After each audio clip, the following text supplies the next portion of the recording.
Okay, great. So welcome back, everyone, to our weekly conversation on human-computer interaction and the future of work. We're back from our little summer break, so it's nice to see some familiar faces and some new faces joining us today. I'd like to thank the organizers. So this is organized by myself, Andrew Kuhn, Linda Boyle, Raffaella Sadun, John Lee, and Manfred Tscheligi. And we'd like to acknowledge the support from the National Science Foundation that is partially funding this event. The first part of the event will be recorded. We will have a conversation and you're welcome to ask questions. We'd love to engage the audience, so please type in your questions to the chat and then Andrew will monitor the questions and we'll call on you to ask your question. So we're very much looking forward to hearing from you. And stay with us for the second part. After the first 30 minutes, we're going to turn off the recordings and we're going to kind of informally socialize. Imagine that we're all standing around a table with some cheese and fruits after the talk.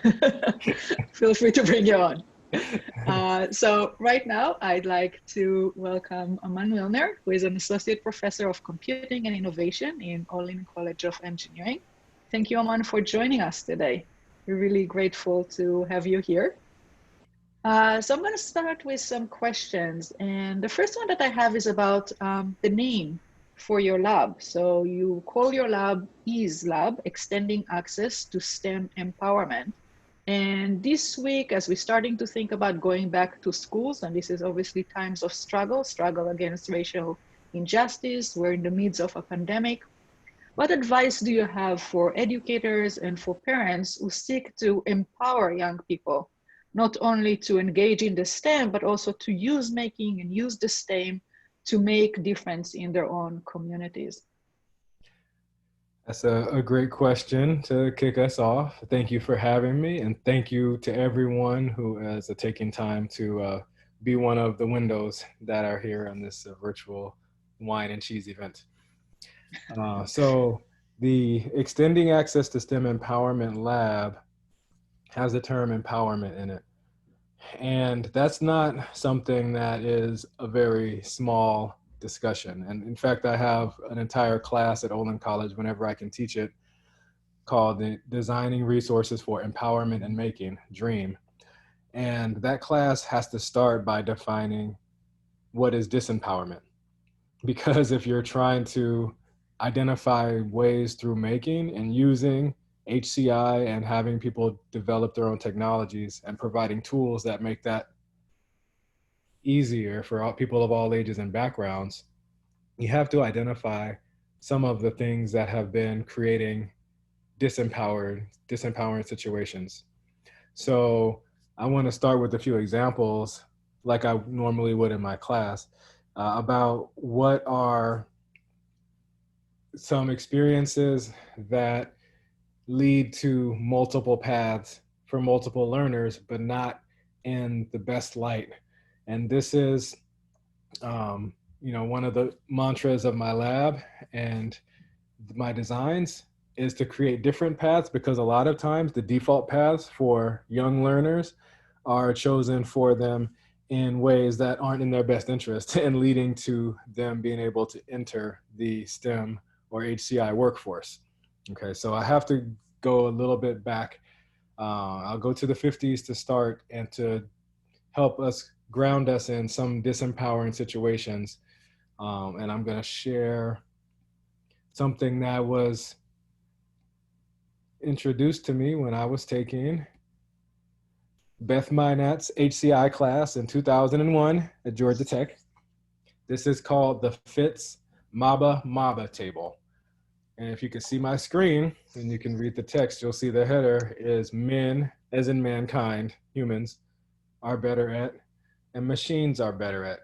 And this is a 1951 draft, because if you'll recognize that, you might notice machines becoming a little better at doing some of the things that were attributed to mankind over there, which is perceiving patterns, right? Computer vision has come a long way since the 1950s. And I mention that example because it's one of the most readily available examples to see where some of the biases from the 50s persist today, and they're scaling up. So when you have the time when I was at Georgia Tech celebrating the 50-year anniversary of admitting women, which means for a long time in its history, there were no women allowed. Also, a statue being erected in recent years celebrating the first 3 African-American students that were there means for a long time they weren't admitting African-American students, which meant that for a long time, the Georgia Institute of Technology, as well as many other colleges, were only serving white males, or specifically not African-American male and females, and not women in general. That leaves a workforce in the 1950s, around when this table was created, that when you're setting the foundations of computer vision, when you're determining what machines are, these people are designing what machines can do, and they're designing them with some of their biases. So I'll take a poll from 1951. This is before the Civil Rights Movement. This is from a time when the town that I grew up in Portland, Oregon, where the stated laws for realtors, or the licensure for realtors, were tied to, if you sold property to Blacks and Jews outside of North and Northeast Portland, you would lose your license, which created incentives to keep people in a certain zip code.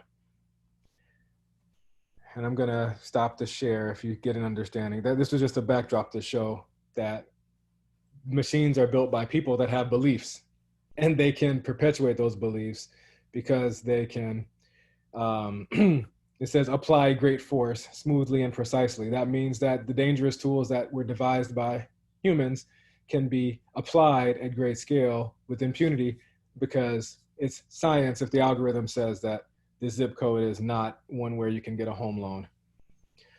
So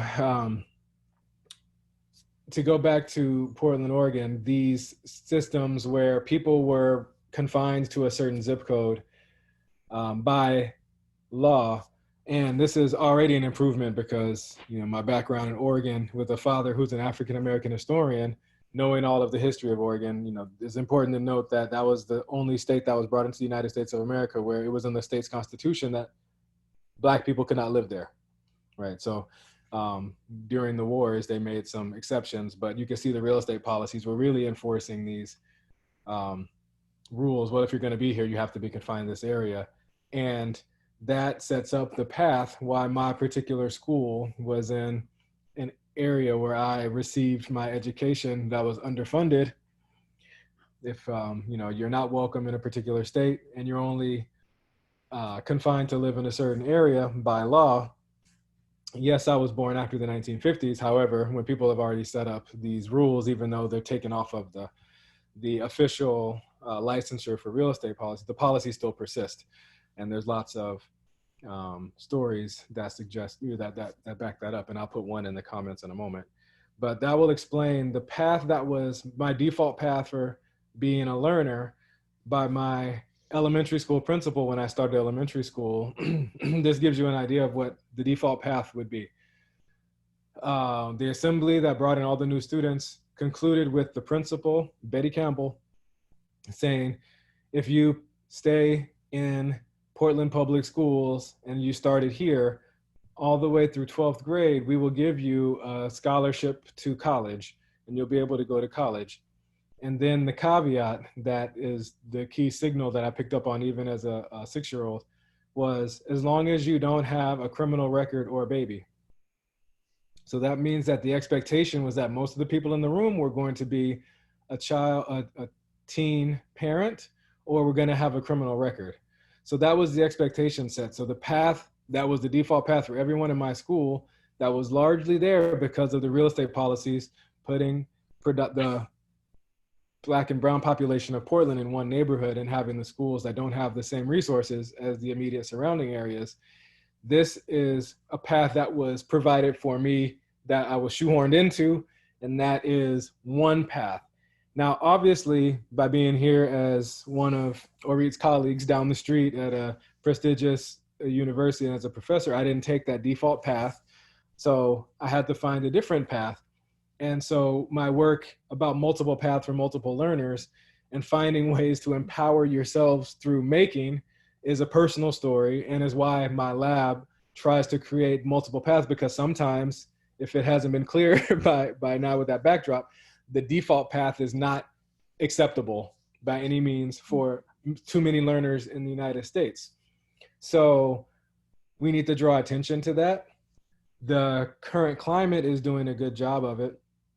But I mentioned the role of HCI and why computer vision, for example, is something that is tailored to the faces of white men, because that's who was around the table in the beginning, where the original algorithms, the platforms, the APIs, and everything that was said, here, work with this, build upon this foundation. The foundation is built upon a place where people were excluded, and that is disempowerment.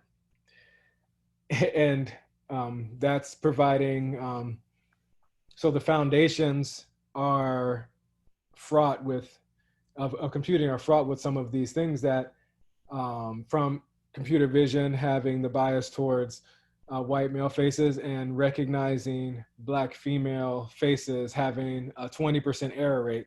And when this is applied to policing, that's very problematic. So this is more disempowerment. The virtual reality, the people that are designing the headsets, a similar set of people, because when you have an uphill battle, there aren't that many people that can find alternate pathways to get a seat at the table to be designing virtual reality headsets. And that's why you find they're tuned for a certain kind of male head. And, if you look at an Asian woman's typical build, for example, that virtual reality headset is not designed for that type of nose, that head size. And so so immediately people are othered in these settings. So it's not just computer vision, it's virtual reality. So the foundations are fraught with the problems that were created by who gets to design the systems, to computing now having increasing power can perpetuate those systems. So that's the backdrop of what has been disempowering. To turn the coin over and talk about some of the things that have been empowering, is that the entire picture hasn't been tainted and painted by some of the ways that were problematic, that perpetuated systems of hierarchy and social order, where there were certain people that were at the top of the hierarchy and others that had to adhere to those norms and try to catch up in a system that was designed for them to take different paths. They were also not necessarily always intentional. So it's not everyone being malicious, reinforcing and perpetuating things that give them advantages. Sometimes it's just doing what you were raised to do in the environment. And there was a lot of computing that had not had a time where people were maliciously saying the systems are going to be designed to keep people out.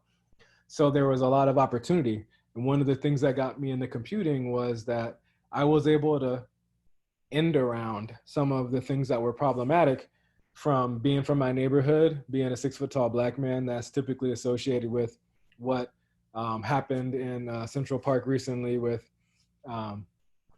Amy Cooper, and calling the police and being disposable, essentially. Like, anytime you fit this description, then the police can be used as a weapon if you're just existing anywhere where someone can say, you're disturbing the way I am, so I'm going to call the police, and we know that it's possible that you won't survive that interaction.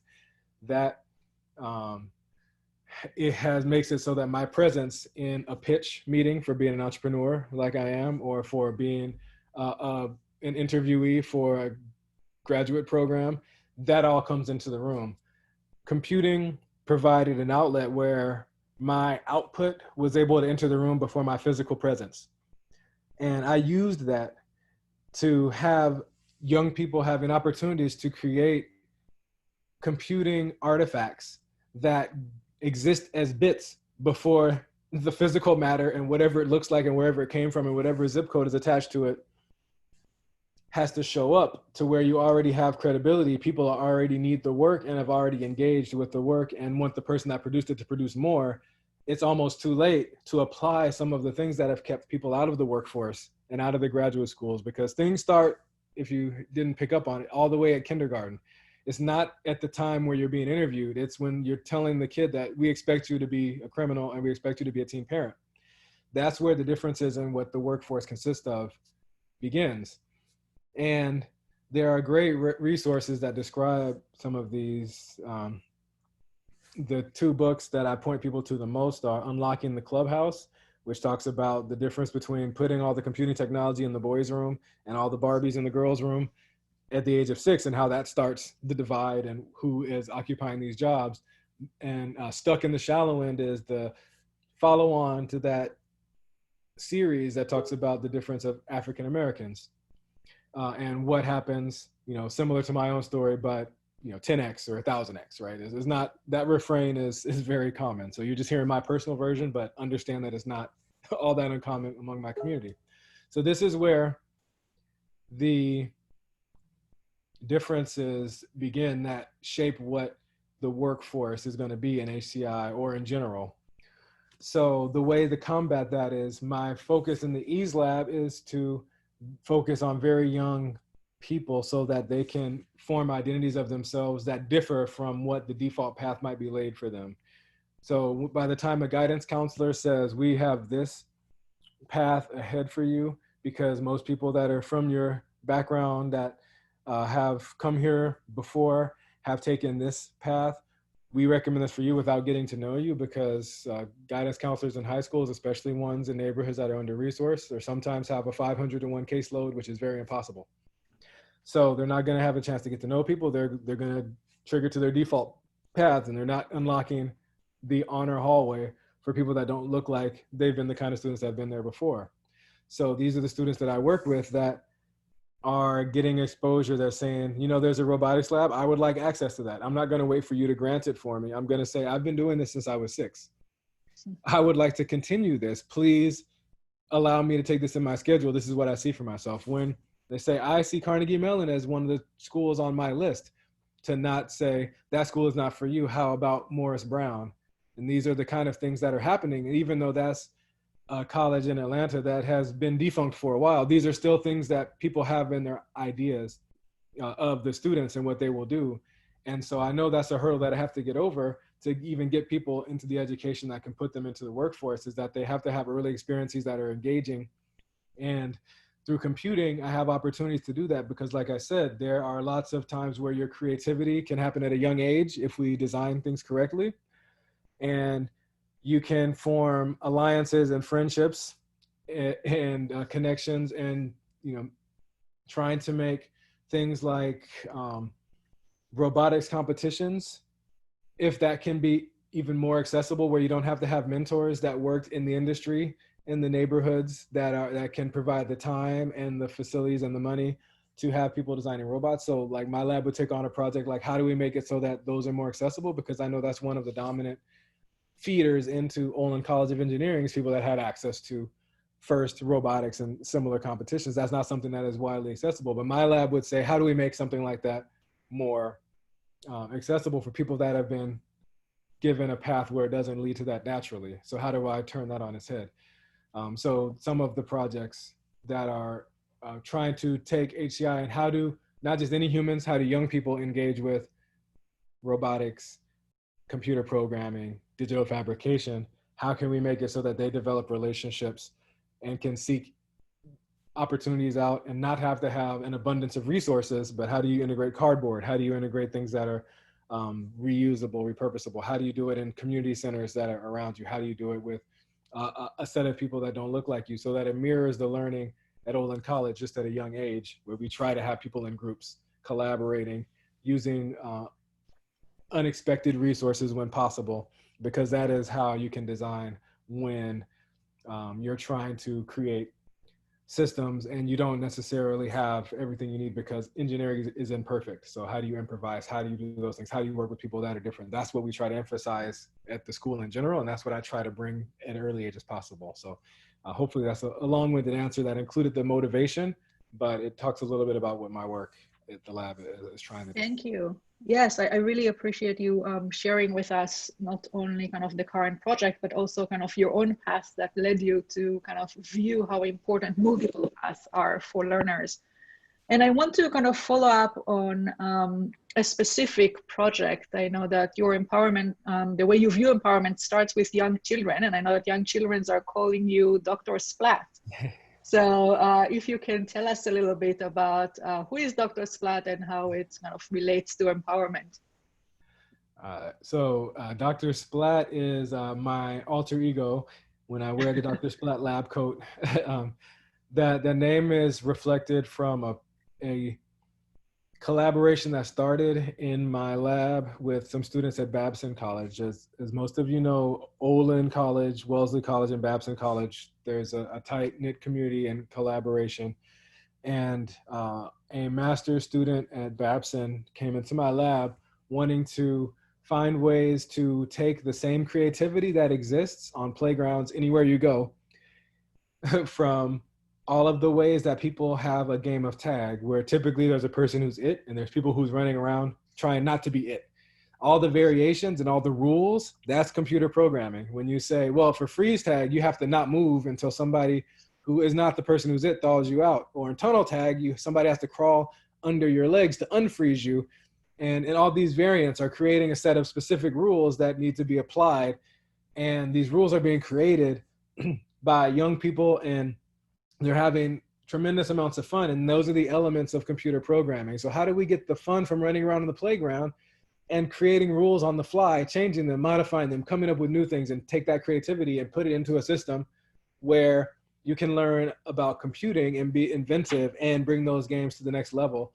And that led to the product of an unruly Splatt. So I'm sure in the chat, someone will toss in unrulysplatts.com and you can see what the device looks like. But ultimately, it's a set of tiles that we wanted to be able to put all over a gym floor, a science classroom, a playground blacktop. Lets you program it with a Chromebook or an iPad.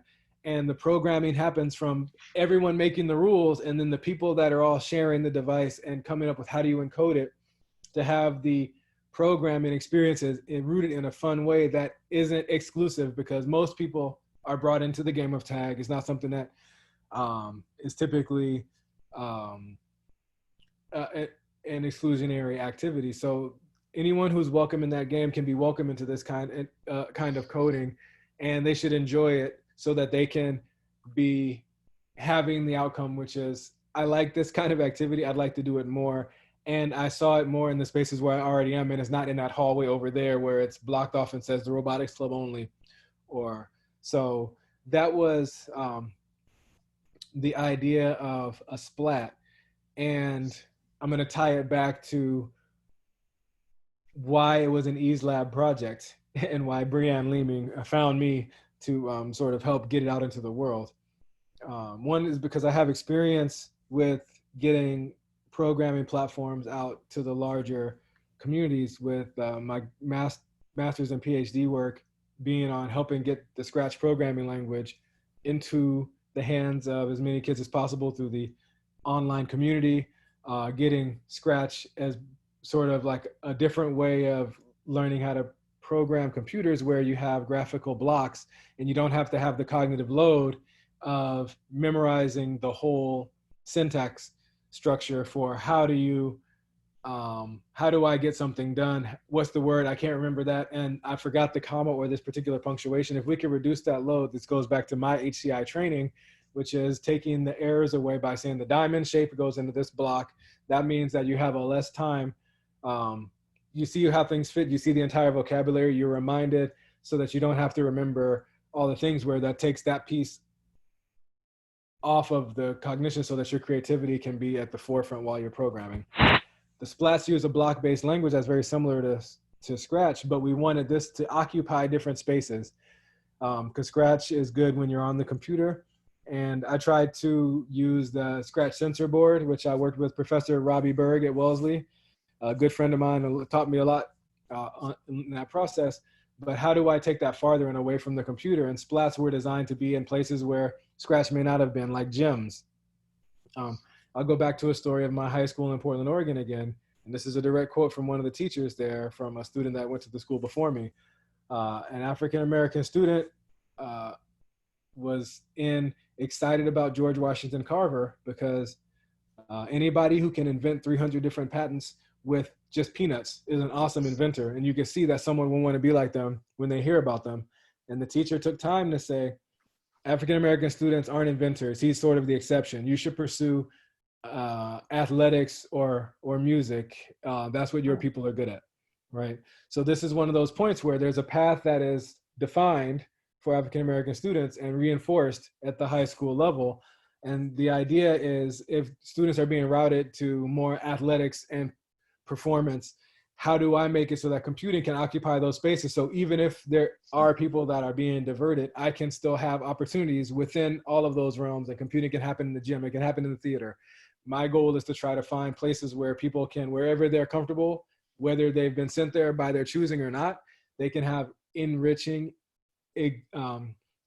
experiences that are collaborative with computing that they'd want to take and pursue further. So by having something like 4 corners being something that you can put splats in the corners of the gym and say they're going to be different colors, and now the color that is purple, if yours was randomly purple when you stepped on it, then you're out. And if you froze it at a different color, then you get to continue playing. So you're running. So that's the idea, is that it can exist in gyms, and that's one of our user bases, and that's where you might find more people. So multiple paths means that STEM doesn't have to come from the robotics lab wing of the school. I can try to shoehorn it into the gym and to the playground. That's what the Splats were about from my perspective. And that's why I got the name Dr. Splatt, because that's one of the prominent projects that's coming out and reaching the world from the EASE Lab. Thank you. This is inspiring to really see how you're not only envisioning this project with your students, but you go beyond the prototypes into kind of real deployments and products that can make an impact on children and communities, and on the kind of future of workforce in STEM. So thank you for sharing that. I want to stop here, even though I have many more questions, but I know that there are questions from the audience. So kind of, Andrew, would you like to follow up with some questions? Sure. So Diana and Peter have these intertwining questions. So maybe the two of you can just tell us. So maybe Diana, do you want to get started? And then Peter? Yeah, I can start. So I wanted to know, how do we as educators, parents, and mentors kind of fight against the external biases that can keep certain groups of people out of tech? Like for me, I grew up in a low-income Latinx immigrant community in Miami where I didn't have a lot of people telling us that tech was an option. I was lucky enough to have a math teacher who taught us programming and took an active role in telling us we could do it. But how can I now help others who may not have had those resources? And Peter, you want to follow up? Sure, my follow-up to that. So context here, right? I'm the cis white male whose dad is a professor, right? So I'm here because of that other pathway, right? And my question for that is, how do I encourage people that they belong, but without lying to them about the fact that they are going to face barriers that I didn't face, right? I kind of want to strike a balance between, I don't want to tell them, oh, everything will be fine, but they do belong, right? They can succeed. Yeah. I'm glad those questions were back to back. Thank you for engaging. So I'm glad you're both here on the different paths, and you're asking the questions, and I'm honored to be here to be able to try to at least shed some light on those very tough topics, because you know what we're talking about here is not light work. So I will put both of you in a situation where I'll pair you, and you are now a team that is trying to walk the path and change the path as you walk it together. So one thing that you can do from a perspective, if you were in the cis white, male, the path that was laid, and you are, interested in the honest experience of your colleagues like Diana, and that is to not shy away from being, taking the hit of doing the small things that can correct people, but not, in order to get progress, you can't, there's the scorched earth approach, and then there's the minor adjustment that might get some things done. And if I put you two in the room and you're presenting together, and Diana was a partner or a lead, and you see that the room looks to you as the expert and leaving Diana as the second handshake, as the, you know, the question's not being directed, then it is, Diana, you're going to be ready to, you know, you're going to be prepared and you're going to answer eloquently, and you're going to be, you know, you have just as much right to be there, and if not more, from having to jump over some of those hurdles from Florida, right? So, and so the partnership comes from gently redirecting and saying, like, I learned from Diana, I'll let you take this away, you know. So the people that are directing questions at you, as you're the person who's supposed to be there, you're the person that made it possible, you're the first handshake, you know, you lead and you say, you know, walk in behind Diana and make sure that, you know, like, and honor and say, like, look, I'm aware of this, and I know that you're going to default to a different understanding about how this is, but I'm going to change that without making people feel awkward. And this comes into play because any type of change comes from money, typically. So these are the places where I've seen it the most exacerbated, is in pitch meetings and trying to get funding for projects, because, as Orit mentioned, trying to get things out into the real world requires money. And so the place where these are most vile are in places where you're competing and trying to get resources for a competition, an award that helps you prove that you're credible, or actual pitching to VCs that are going to give you money. And these are the places where you see those things at their worst, which is everyone coming to you. But if your team is diverse, you can help not alienate and say, well, this shouldn't be the people because they made us feel awkward, right? So the people that have the resources are very fragile. And there's a lot of reading on white fragility that you can take on. But how do you manage that just from small interactions, which is shifting the handshake, tossing the questions, saying, look, this platform is shared. I don't care what you're coming to me with. This is how I'm responding. So I think that answers your question. So Diana, how do you find ways where there are not a lot of people that are saying that STEM is an option? I think that that comes from doing some of the work earlier on. If you have anything that interfaces with education, providing comfort in showing that you're interacting with me, I'm a representative of the people that you're going to be teaching. It's not, you know, you may have been, you know, just drinking some of the water or brought up in a system, but you don't have to adopt that teaching. It has to be, you are the model of knowledge, and, you know, you are a learner alongside the young people. You should honor all their perspectives and bring as many different perspectives and multiple paths into the classroom as you can, and say, what are ways of knowing that you bring, and invite the students to have other ways, so that they're being honored and their voices are being heard. And they're not saying our entire textbook was written from this perspective, these examples that relate to this kind of culture. My culture has, you know, examples that are sometimes more pertinent to the discussion. And so having the educators, even if they look different, and that, you know, that relates to a book. I can't remember the title of the book, but I remember the first page, which you flip in, it says, actually, it's White Women Teaching Black Boys. I think that might be the title. And it says, which more dangerous, a loaded gun or a white teacher for a black boy? Right. And it's the white teacher, right? And then the book goes and it talks about all the ways but that doesn't have to be the case. So, you know, if you say that, you know, your role as a teacher can also be bringing your knowledge, acknowledging where your culture and examples come in, acknowledging that where the books come from, and saying that there's, and inviting in other perspectives and empowering the students, even if they don't have people that represent them in front of the class, they can have allies in doing some of the things that I mentioned Peter should be doing, but doing it earlier on. So that's the minor shifts at the VC pitch and at the student competitions and all those levels, but going down to the in the classroom, it's just trying to make space for bringing in your cultures. And if you are using some of the tools that either come out of our set of wonderful colleagues, or a lot of people that are focusing on putting good robotics type things even into the kindergarten classes, and encouraging people to use those and express, you know, Day of the Dead, celebrate that. And how do you make, you know, like things that may not have been on their agenda, but like, what are things that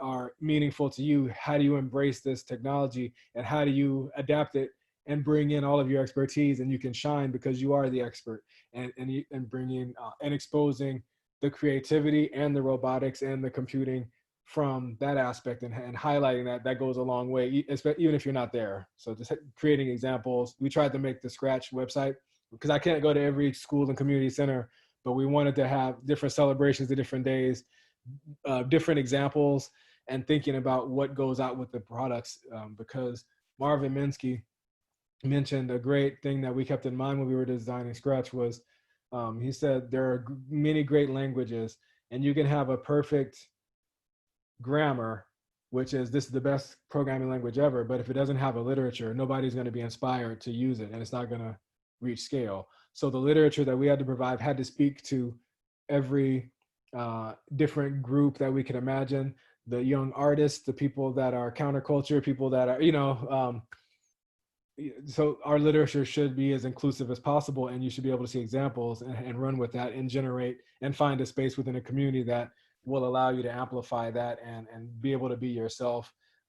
And that is part of what is difficult about being at a College of Engineering, but we try to do at Olin, which is you don't snap to what an engineer is. Someone who puts their head down, tries to solve a problem, only needs the requirements, doesn't consider the larger, and then once they solve something, they hand off, and then they're not responsible for the implications, right? That's an old, archaic view of an engineer.